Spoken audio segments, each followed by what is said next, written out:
terms of the time.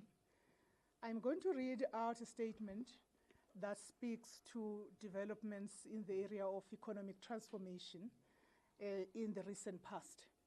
And we will cover a number of those which will be responded to extensively as soon as I finish reading the statement.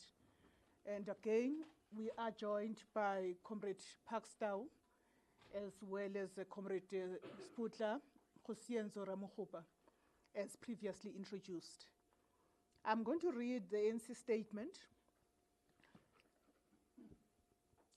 and it reads as follows. The ANC welcomes bold interventions to accelerate economic transformation, employment, and inclusive growth.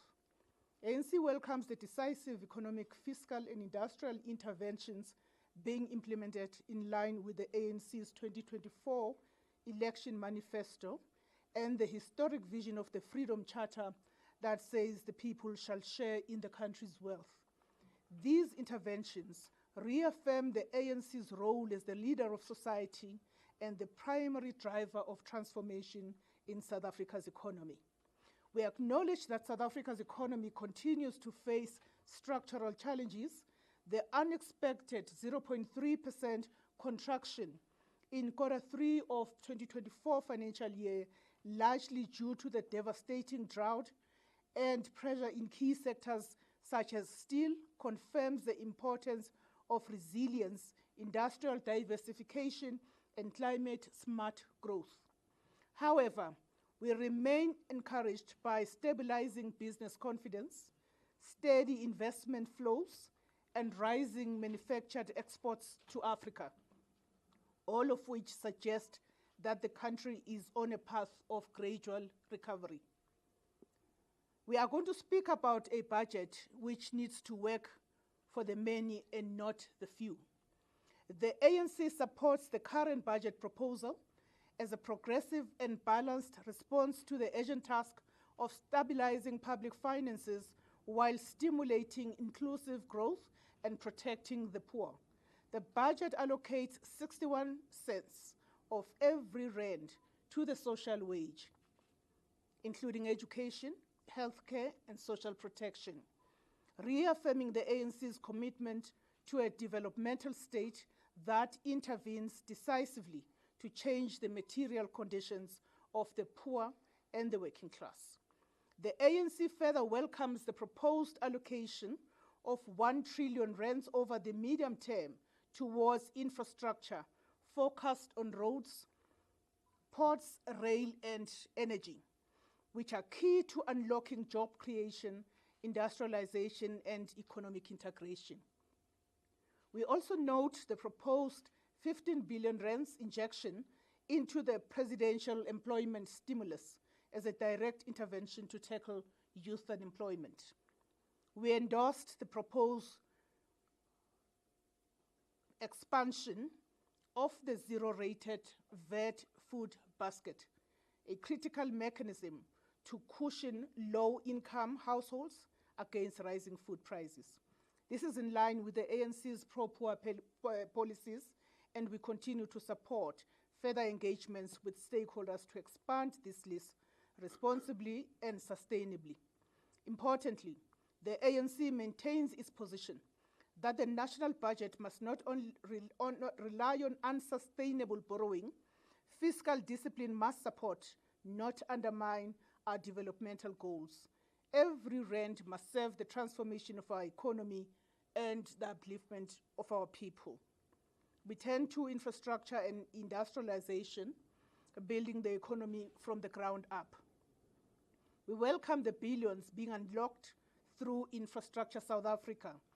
Currently, 17 major projects worth over 233 billion rands are under construction, with a further 169 billion rands in procurement.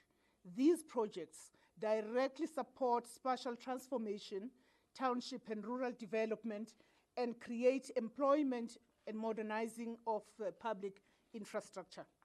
The Welisizwe Bridges program, with over 40 bridges completed and 54 under construction, ensures that children can safely reach schools, communities can access essential services, and that no citizen is cut off from opportunity due to unsafe rivers or washed out roads.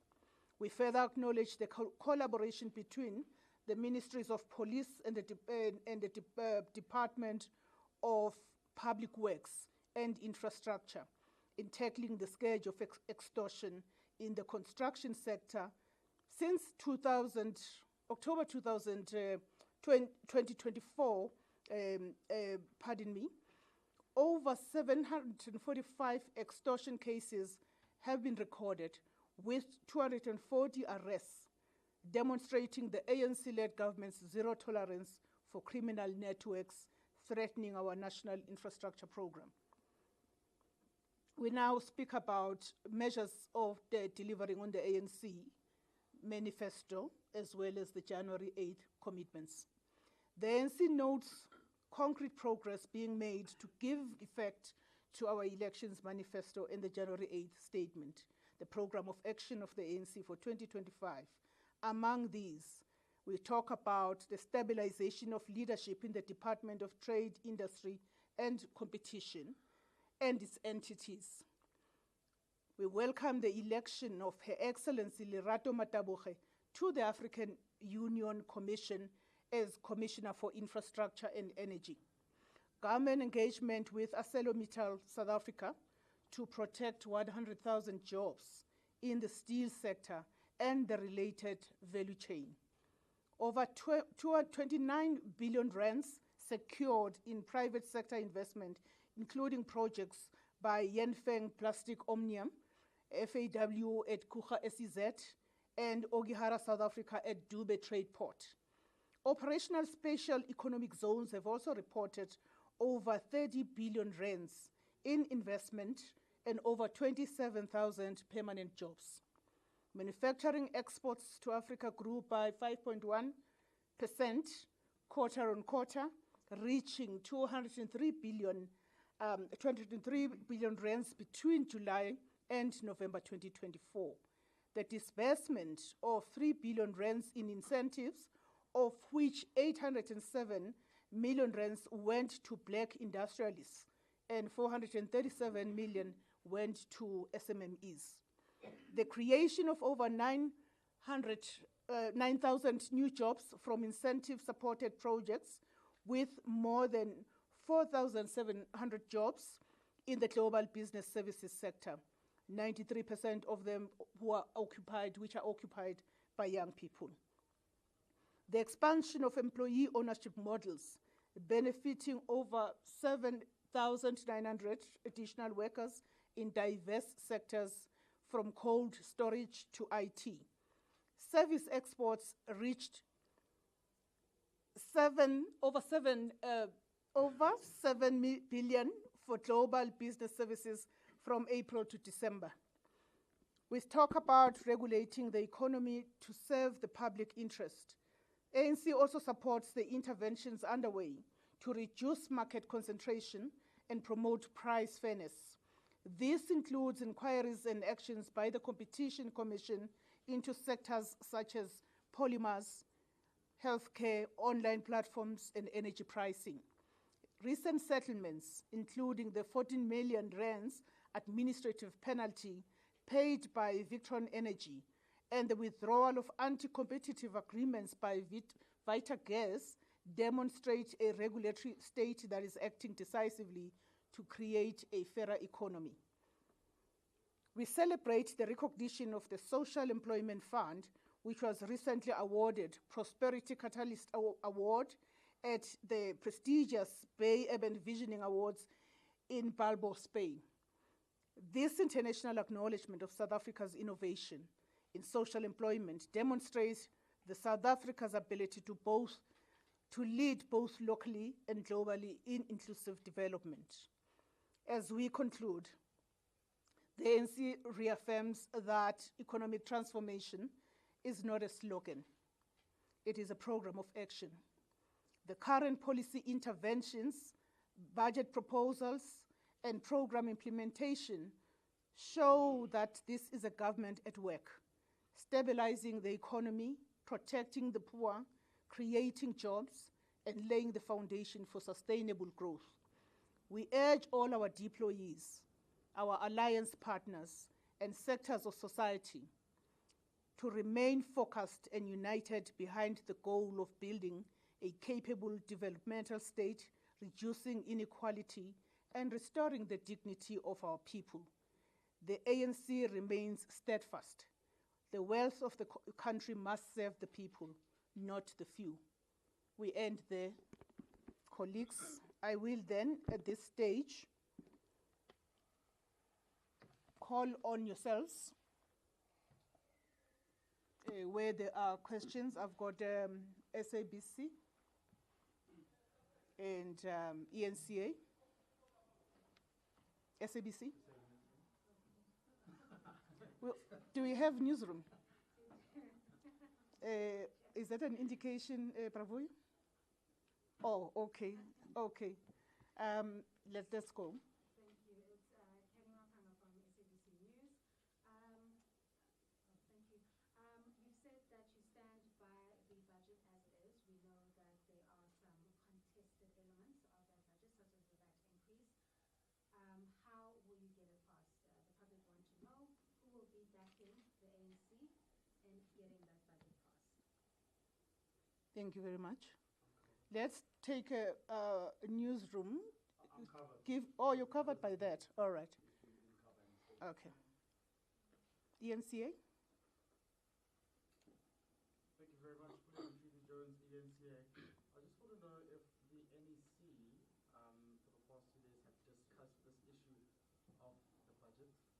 Have you discussed who's supporting you? And just a reaction on what the DA has said, that the talks have broken down, that they're not willing to compromise if you're not doing away with the VAT hike increase and the redress and transformation policies. Thank you. Thank you very much.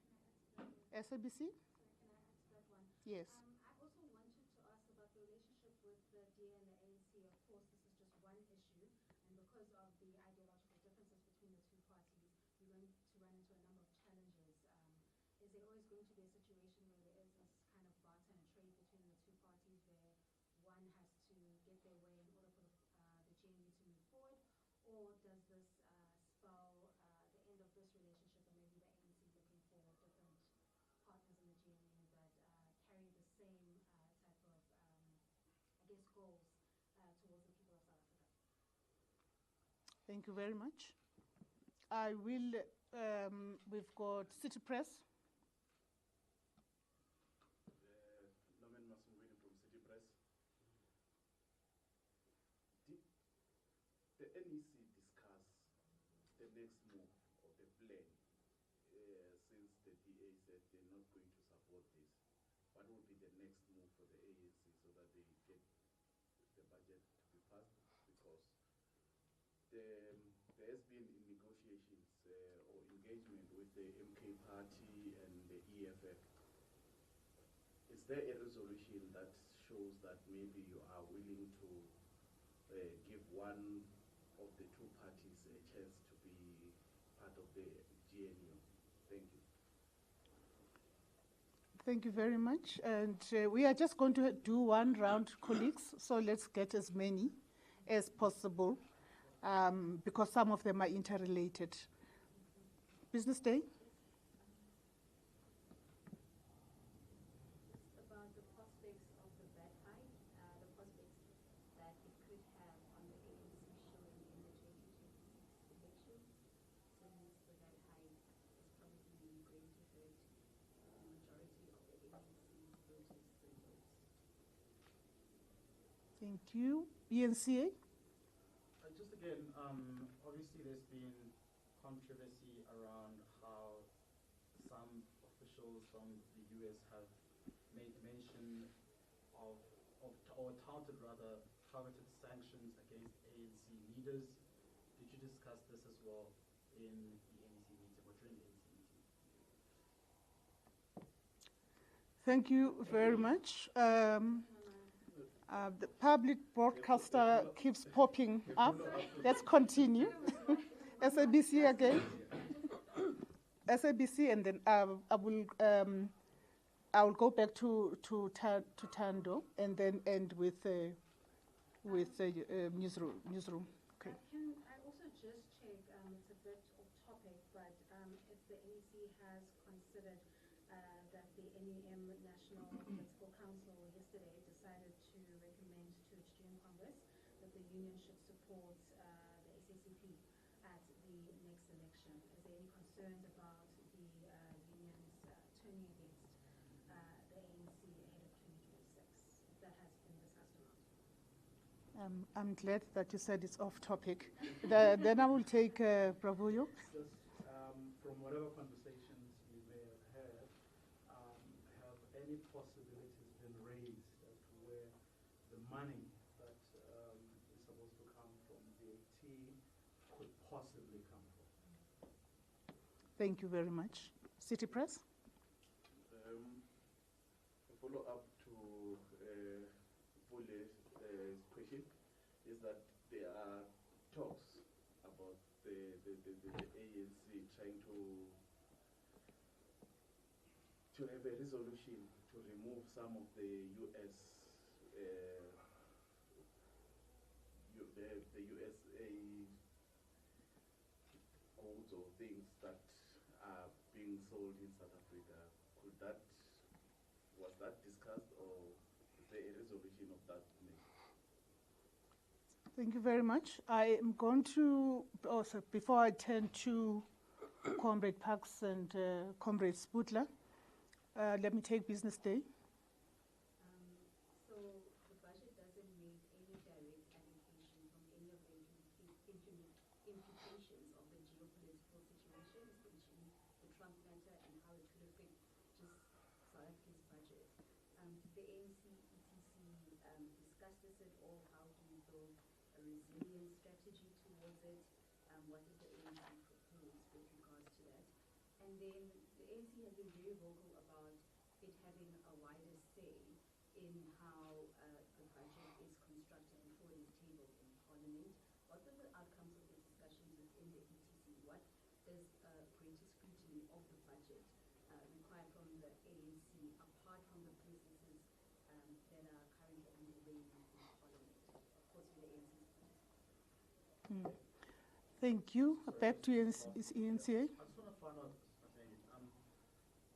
did you involve all dispute mechanisms within the GNU, including the clearinghouse mechanism in relation to the budget to yourselves and the DA? And do you not regard yourselves negotiating with other parties outside the GNU as a betrayal to those parties who are inside of the GNU? Thank you. Thank you very much. I consider that sorted. I can now turn to yourselves, comrades, to respond to the questions. Okay.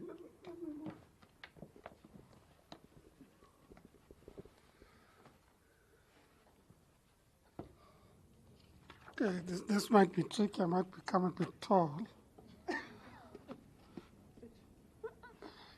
Yeah, well, today has been interesting. We came here to talk about local government, and we discussed the economy. And then we came to talk about the economy, and we're discussing governance. But that notwithstanding, I think the issues in many ways are related. The first point that we should make relates to the government of national unity itself. As you would know, the ANC, after the elections in 2024, having analyzed the elections, the NEC gave direction to a team led by the Secretary General to engage various parties on the establishment of government. We reached out to parties on the basis of establishing a government of national unity established on the basis of a statement of intent, which statement of intent included, in the first instance, the foundational principles of the GNU. It included a minimum program of action and included mechanisms of governance, which would include dispute resolution, etc. And it's the basis on which we went to literally every single party represented in Parliament. Literally every single party. And we engaged with literally every single party about the establishment of a government of national unity. Some parties agreed, some parties did not agree, but we ultimately established a government of national unity on the basis of the statement of intent. Even then, we said that with those parties that are not in the government, we believe that we're at a moment in this country where we need all voices on board to define where we're going collectively as a country to confront and deal with the challenges that we confront. I thought it's important to start there because then you would understand that, in fact, we have never stopped talking to any party. Whether formally or informally, we've never stopped talking to any party. Some of them would have raised issues that they still want to discuss with us, and we have kept our doors open for those discussions. Even as it relates to the passing of the budget, the ANC is engaging all parties.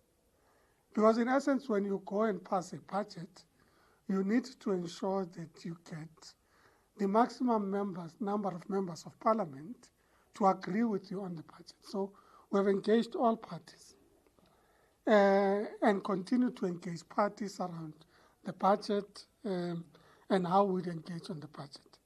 Those discussions are ongoing, so I think that the team responsible for those negotiations are probably better placed to deal with the detail of where those discussions are, but I can confirm that the discussions are ongoing.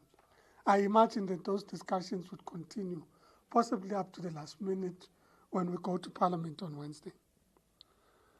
Now, what does it mean about the relationship of parties in the GNU and invoking the mechanisms that are available?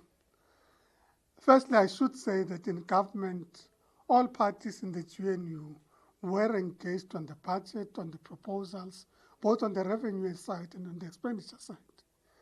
And all parties indicated their views, and agreement was agreed on a process going forward on how to deal with matters related to the budget.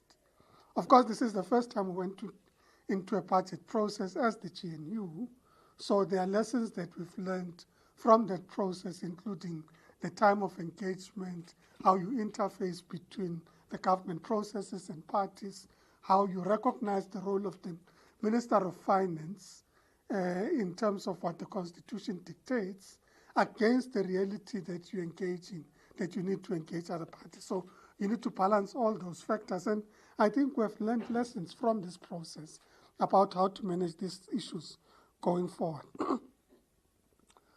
So we maintain that on the basis of the statement of intent, parties that still subscribe to the statement of intent would remain in the GNU. If there is a party that chooses otherwise, they would have made a decision like other parties had made before. And it changes the dynamics on how the GNU is constituted. But we continue to work on the basis that we've reached out to every single party that's represented in Parliament that has a right to participate in the GNU. Now, I think that when you talk budget, it is important that you talk both about the revenue side in as much as you talk about the expenditure side. What are the key areas of investment that the country needs to make?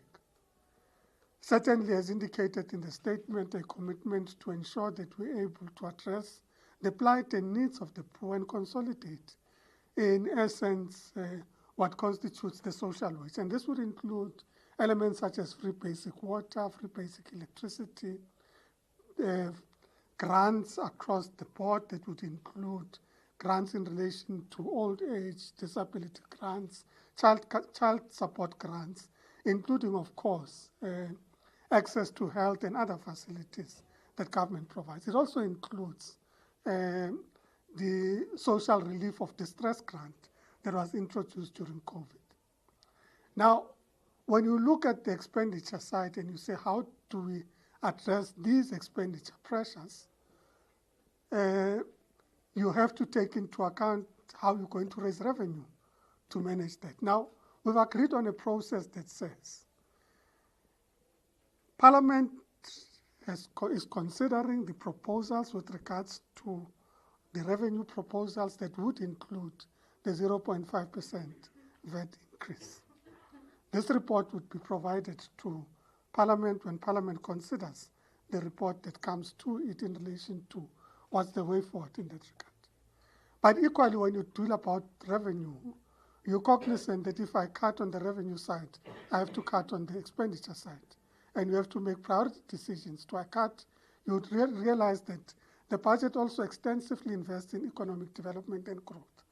The 1 trillion rand infrastructure investment over the medium term is part of those initiatives to address binding constraints to growth in our economy, network industries, and in fact counter-cyclical investments in infrastructure. So you have to balance that this budget is able to do those things. But we've equally said government should also initiate a process that comprehensively looks at the entire budget.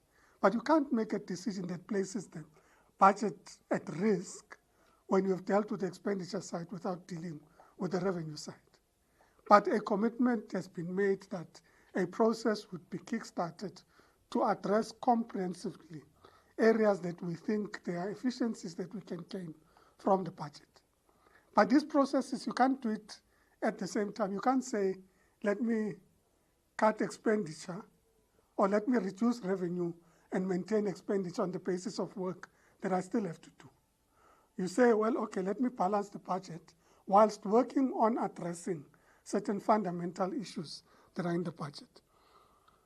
I think I've commented on the bulk of the issues. I should say that the NEC is engaged in a discussion on the reconfiguration of the alliance and issues that impact on the reconfiguration of the alliance. It's premature at this stage to comment on that because it's a discussion that's currently in session. So issues around the NUM, SACP, and so on are part of the broader discussion that's taking place. Thank you very much.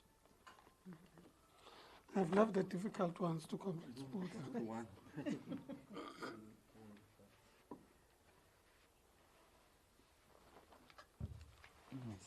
Thank you very much for those questions. Maybe just to make the point that we had an extensive discussion. Oh. Thank you. Thank you. Thank you. Thank you. Thank you. We have a very And it had to wait for me to get to. We have a very caring media in South Africa. Yeah. So maybe to make the point that we have had extensive engagement on the international balance of forces. So invariably in that conversation, we did have an extensive reflection on the flurry of executive orders coming from out of the US. And our view is the following, is that it is not our intention to prescribe on the foreign policy of sovereign jurisdictions. So whatever the determination that is made by the Trump administration, it's a function of their own domestic considerations. But as the ANC, we are of the opinion that we must continue to engage with the Trump administration because it's in our interest as the second trade partner to South Africa. And it's not our intention to undermine that relationship. Of course, we do admit that it is at its all-time low, at least in the post-apartheid era. And of course, the counsel was that the president will, at the right time, as he determines, find a way of ensuring that we continue to have a channel and a path of engagement with the US administration. So if the intention is to target the blacklisting of certain ANC leaders and the like, it's a choice that they are making. But our view is that we will continue to invest in that relationship because it's of significant importance to us, as is other relationship with other jurisdictions across the world. Of course, it will be naive of us not to admit that some of the executive orders, to the extent that there could be an introduction of tariff levied on the goods from South Africa entering the United States, if there could be the prospect of us removed from AGOA, it will have significant implications on the South African economy, on the jobs, and that's why it is important that government must continue to invest in that relationship. Of course, we are realistic about what we confronted with, and that's why it is the collective view of the NEC that we must continue to have that engagement. Government will have those engagements. The Minister of DTIC is having those engagements to ensure that we protect, if you like, our presence in AGOA, and I think it's a conversation that will be led in government. Someone asked the question if we have any intention of removing American-produced products from South Africa from the shelves. No, there's never been such a consideration. Like I said, I mean, we know that we are going through a very difficult period, a very difficult moment, but we are going to invest in the preservation of that relationship. And just to add on what Corporate Parks was saying, I mean, outside the budget, I think we need to resolve the issues around the growth, and that's why it's important that these trade relationships must be protected. But also what this encounter has illustrated to us, something that we have had long discussions about if we had to go into the literature and the archives of the ANC, some of the resolutions that we have taken before, the need for us to be self-sufficient. Of course, we do accept that there's a global value chain, so we're not naive to suggest that we are a closed economy, we are an open, small economy. So what happens outside the borders of this country has got huge implications on the performance of the South African economy. But one of the things that has come alive, and in fact is a primary preoccupation of our conversation, is a need for us to ensure that we are able to beneficiate at source some of the minerals that will underpin, if you like, clean technologies, the battery economy, that will underpin the progression and the expansion of artificial intelligence are found in our country. So we must design a response that is going to help us going into the future for us to be able to be one of the major exporters of the finished products in that area. Of course, it's going to require a great level of coordination, underpinned by industrial policy, supported by energy policy, the policy around what we designate as critical minerals. It might require some trade and policy instruments to support that. So part of the assignment that has been given to government was that we must make that possible going into the future. So yes, we are concerned about the state of the relationship. Like I said, they will continue to engage. As the President has said before, we will not use megaphone diplomacy. We'll find the right channels at the right time. The President will make that determination as to when is the right time, what are the right channels. But South Africa is determined to ensure that we protect that relationship and ensure that we continue to support the South African economy. Yeah, I think the rest Parks has dealt with. Okay, thank you. Thank you very much, colleagues. I'm certain that we have responded to your questions, to your satisfaction. I don't see a nay, so I take it that we can adjourn.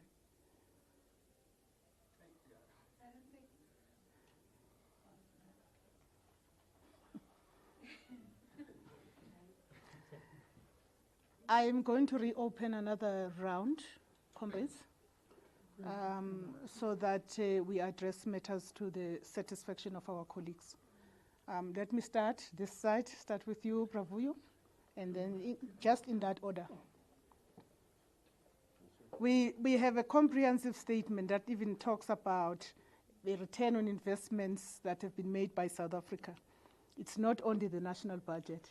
and the GNU. Ravuyo? The big elephant in the room is 0.5% VAT. Have you discussed, or as things stand, is 0.5% VAT increase still on the table, even in conversations you're having with the DA or the members of the GNU, as well as those Pakistan was saying you never stopped talking to or engaging with from the time the results of last year's election were known. Thank you very much. That's now Ted, SABC. Thank you. And to add to that, I know that Mr. Tawe has said that there is a delegation dealing with this issue, but I think a lot of it is still in the public domain. And we're asking if the DA has put forward this letter to you to say that it's not taken off the cards, that we will not support the budget, and then turned around and said as well that if you turn to opposition parties, then we are no longer part of this agreement. We're asking about that political dynamic and whether the ANC has considered that risk, and if it has, then what is the future for the budget as well as the GNU? Clearly my caution is not working. Please go ahead. This is a follow-up on ENCA's previous question, just about the ANC stand on the clearinghouse mechanism. Has the budget been a topic of discussion within that mechanism, and how does the ANC feel about the clearinghouse? Do they feel it's an effective mode of dispute resolution within the GNU? And if it was discussed, what were the outcomes of which? Has the discussion been completed, or is it still ongoing within the clearinghouse? Thank you. Thank you very much. ENCA. Yeah, ENCA. Lady Trudy Jones. Mr. Dow, I just want to ask again, I know you say that we have been engaging all parties, and you engage all parties up until the last minute when you're going to party. Is there a set date as to when you will be speaking to the DA again? Because you understand that they've made it quite clear that talks have fallen. We're not looking at talking to you until there's a compromise. So is there an allocated date as to when you've been speaking to them? And just to confirm, has the NEC spoken about this issue? Thank you. Thank you very much. I suspect that's the last hand. Okay. Comrades, I think we should...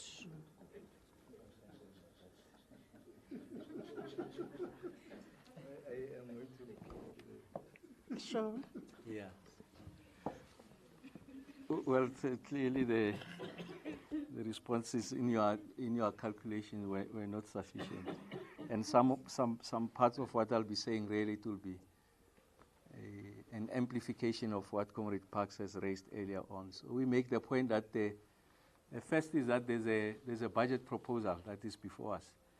So Minister Godongwana's capacity as the Minister of Finance tabled before the National Assembly a budget, and that budget is a culmination of engagement at cabinet level, essentially representing what is the net view of cabinet. So that's what is presented before the National Assembly. And then from our side as the African National Congress, we do accept the fact that we don't have the necessary votes to get the budget over the line on our own. And a number of parties, including those that are outside the GNU, had raised issues, reservations around, in particular, the issue of 0.5 VAT increase. The point that Minister Tau was making earlier on is the following. Is that everyone is agreeable on the expenditure side. The need for us to be able to ensure that we maintain the guardrails from a social wage point of view, the need to take care of the poor, to broaden the social wage. And in fact, the proposal in the budget is that the increase is in relation to the cash transfers to the poor is above inflation. An admission that we do accept that people are going through an exceptionally difficult period. And then we answer the question, how are you going to finance it? We did make the point that in our discussions, the deliberations in cabinet, we did generate 5 options, and those options have got multiple permutations on the sources of the revenue, including the various scales of VAT increases, and also an option of not increasing VAT, and allowed Minister Godongwana, together with the Treasury team, to look at the most plausible way of ensuring that we don't place an additional burden on South Africa. Not just the poor, the middle class are also under significant strain. And then they've come back, arrived at the determination that in the first year, 0.5% VAT increase, and if the interventions that we're proposing are not going to yield the kind of results that we desire, we'll then look at an additional 0.5% in the coming financial year. So that is what is before us. So part of the conversations that are happening, led by the Chief Whip of the ANC, as we engage various parties, we do make the point, we are not only limited to the parties that are in the GNU, principally the DA and the Freedom Front Plus, because out of the total members of the GNU, it is those parties that have raised reservations around the 0.5%. So we said that we are going to expand that discussion and conversation to other parties. That discussion, in our view, should not threaten the stability and the existence of the GNU. We are invested in the GNU because it's our own creation. We are the ones who have put it together. And in fact, from the onset, we did make the point that we are inviting all parties to be part of the GNU. So certainly there are no parameters on who we can engage in relation to getting the budget over the line. If in the calculation of other members of the GNU is that this is a red line, I'm sure they'll make their own determination. But in our view is that we have sufficiently canvassed. We'll listen to the other parties. The negotiators will then come back. Will come back, at least the mechanism of the ANC, the leadership of the ANC, the president, of course, in partly to the House, the ANC caucus, to say these are the options that have been placed before us. Because remember, we have agreed on the expenditure side. We must agree on how are we going to match the revenue to be able to support that expenditure. The proposal we have put forward is a 0.5% increase. If there are other ideas outside the 0.5%, the colleagues will come back and present to us, and that calculation will be made. So we accept that we are living it's a new normal. So it doesn't follow, because we don't have the numbers, that what we say goes. So we are going to invest in these discussions and negotiations. So our plea is that we must afford that conversation to happen. I want to restate the following fact that Minister Godongwana has made, and in fact, even the Cabinet, through the statement of Cabinet as read by Minister Nchaven, is the following. We think there is no relationship between the conversations on the budget, how it must be financed, the funding thereof and the expenditure, and the other principal legislations in the Expropriation Act, the BELA and the NHI. The President had an obligation to sign those pieces of legislation. And these are legacy legislation that comes from the 6th administration. Constitutionally, the President is obliged, unless if he's able to identify those issues that will not meet the constitutional master. So those are passed. So there is no relationship. That's the point that we are making. What is before us is the budget, is the fiscal framework.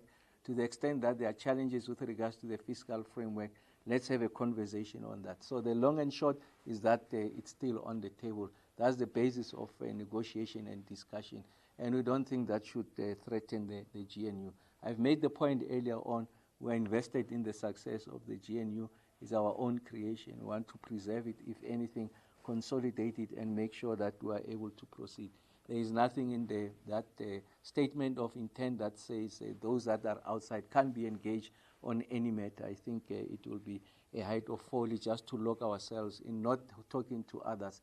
So we accept that They are part of the opposition, will continue to engage, like we engage, for an example, at the various portfolio committees, at least as far as energy is concerned. We engage with all the parties across the table. So those conversations are happening, if you like. So the political dynamic you're talking about, the tension that is induced by, if you like, the differences between some of the principal actors in the GNU, whether that's going to threaten the GNU. At least the version of the ANC is that we don't think that should threaten the existence of the GNU. And we do accept that from time to time you are going to have this tension, and that's why in our own calibration on how we are going to manage the GNU, we have set up that clearinghouse that is led by President Mashatile.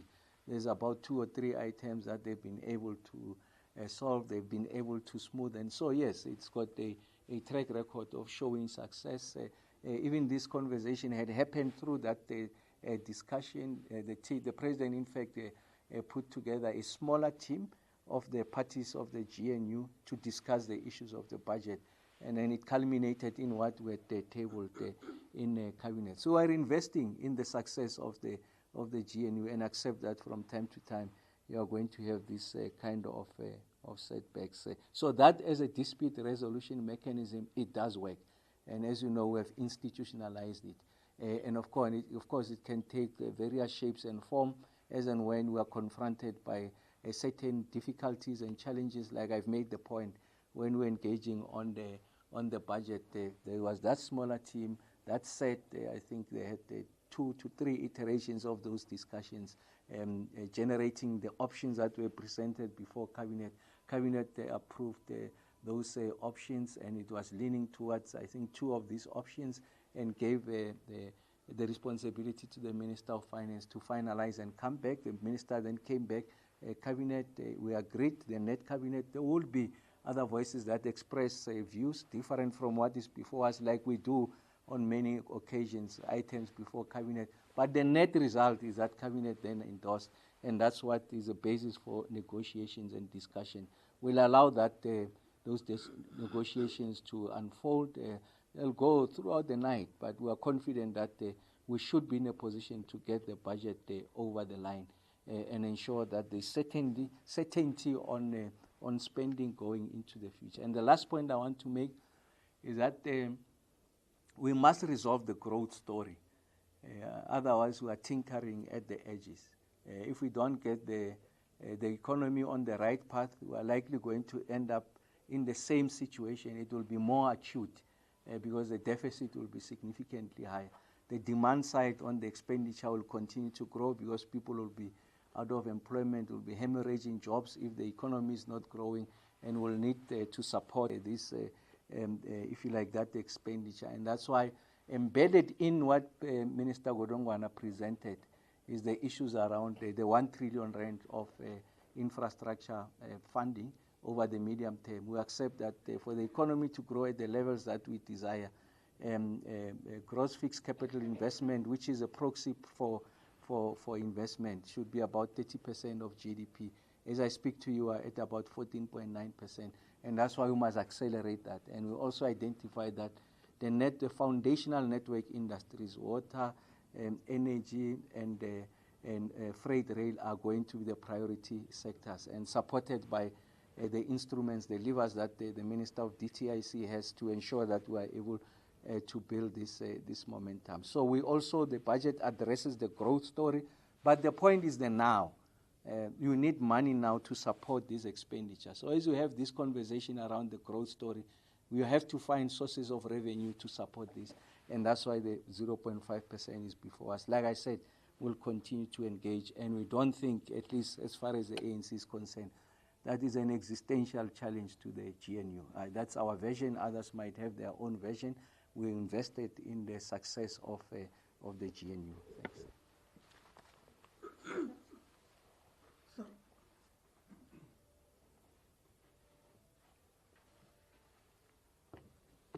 Thanks. Thank you very much. Just to reaffirm the point that the National Executive Committee of the ANC took a decision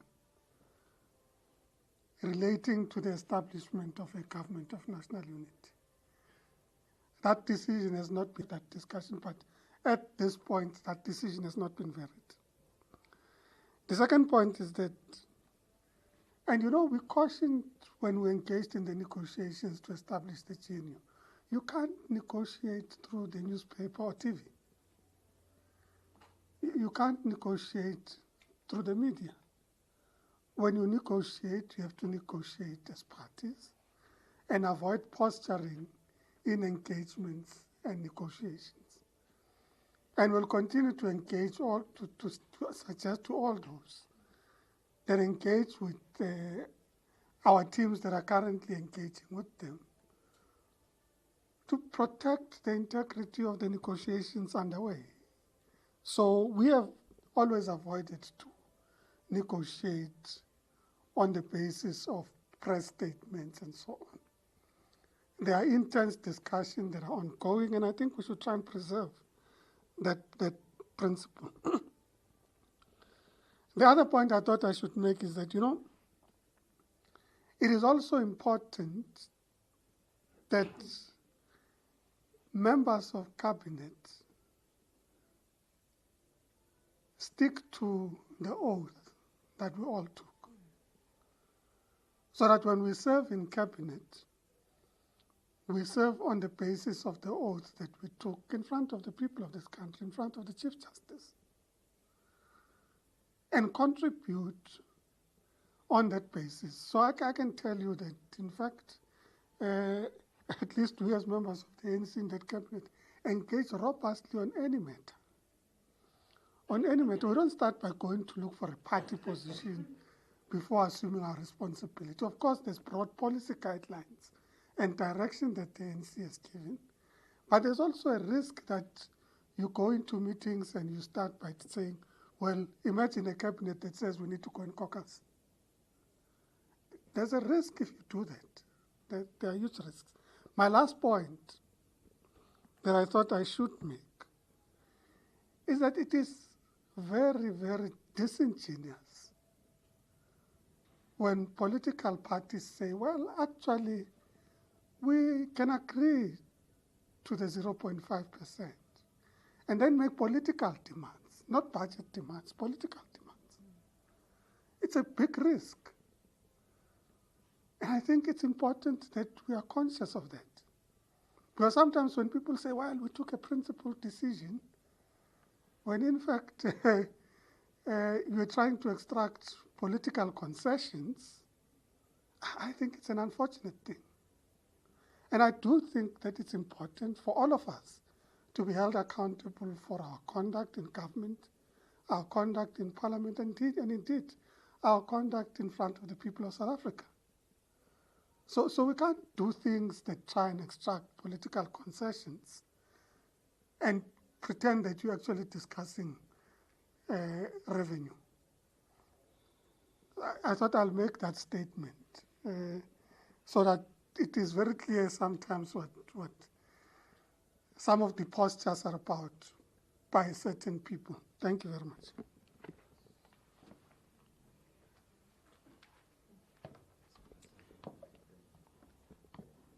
That is our parting shot. With that,